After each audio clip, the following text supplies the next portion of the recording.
Dorée et la fillette. Un matin, Dorée se posa sur un bouquet de fleurs près de la fenêtre d'une maison. Mais elle ne trouva pas de nectar. « Nous serions heureuses de vous nourrir, abeilles, mais nous avons été rassemblées dans un bouquet et nous n'avons plus de nectar », bruissaient les fleurs. Une mère et sa fille entrèrent dans la pièce. « Ma fille, tu dois m'aider à balayer le sol et ramasser la poussière », ordonna la mère, et elle quitta la pièce. « Pourquoi dois-je travailler le matin ?» grommela la fillette. « Je n'ai même pas eu le temps de jouer. » À ce moment, la fillette vit l'abeille sur le bouquet de fleurs et s'exclama. « Ah, cette abeille a de la chance. Elle vole joyeusement, se repose toujours et boit du nectar, tandis que moi, je dois travailler. Je veux aussi m'amuser comme une abeille. » Dorée bourdonna avec colère, atterrit sur la tête de la fillette et frotta ses peluches dorées sur ses cheveux roux.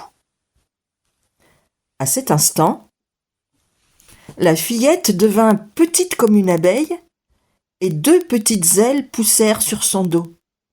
« Qu'est-ce que tu m'as fait, abeille magique ?» s'écria la fillette. « N'aie pas peur, je vais te montrer la vie des abeilles, puis je te ramènerai, » bourdonna Dorée. « C'est super, alors maintenant je peux voler et m'amuser comme une vraie abeille, » dit la fillette ravie.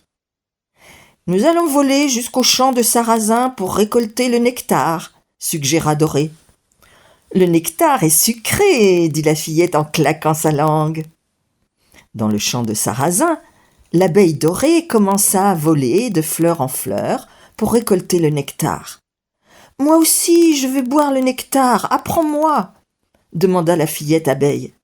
« Les abeilles ne boivent pas le nectar, mais le collectent dans un flacon spécial dans leur ventre, » expliqua Dorée. « Là, le nectar se transforme en miel, puis on l'emporte à la ruche. »« Oh, je ne sais pas comment faire, » dit la fillette énervée. « Alors, collecte le pollen dans tes poches, sinon les autres abeilles te piqueront et ne te laisseront pas entrer dans la ruche, » conseilla Dorée. La fillette ramassa le pollen dans ses poches, et après, toutes les 2 s'envolèrent vers la ruche. « Étrangère !» bourdonnèrent les gardiennes d'un ton menaçant en voyant la fillette. « Elle nous a apporté du pollen en cadeau, » expliqua Dorée. « D'accord, entrez, » bourdonnèrent les gardiennes.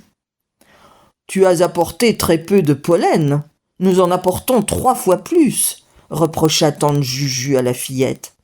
« Comment les abeilles peuvent-elles rapporter 2 fois leur poids ? Je n'ai pas apporté grand-chose, mais je suis très fatiguée, » marmonna la fillette. « Si tu ne sais pas collecter le nectar, aide-nous au moins à construire des nids d'abeilles, » ordonna tante Juju. « Désolée, je ne sais pas le faire non plus, » dit la fillette. « Alors, descends au fond de la ruche, » ordonna tante Juju. « Là, les abeilles apportent de l'air frais. J'espère que tu sais battre des ailes. » La fillette savait battre des ailes, ce n'était pas compliqué, amusant même. Mais bientôt, ses ailes furent engourdies de fatigue. Comment les abeilles peuvent-elles faire tant de choses et travailler du matin au soir ? Interrogea la fillette. Nous aimons travailler.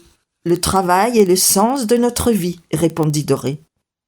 Maintenant, il faut que je te ramène chez toi, ajouta-t-elle. Quand elles atterrirent, Dorée de nouveau frotta ses peluches dorées sur la tête de sa petite amie et la fillette redevint comme avant. « Merci pour tout ce que j'ai appris sur votre vie, abeille magique, » dit la fillette. Dorée lui donna un pot de miel de tilleul et fredonna joyeusement « Ce miel protège de toutes les maladies. » C'est alors que la mère entra dans la chambre. Elle vit une abeille près de sa fille et s'exclama « Fais attention, ma fille, cette abeille peut te piquer. »« Maman, c'est mon amie, abeille dorée. Elle est très gentille et travailleuse. Elle m'a appris beaucoup de choses et m'a donné un pot de miel de tilleul, » répondit la fillette.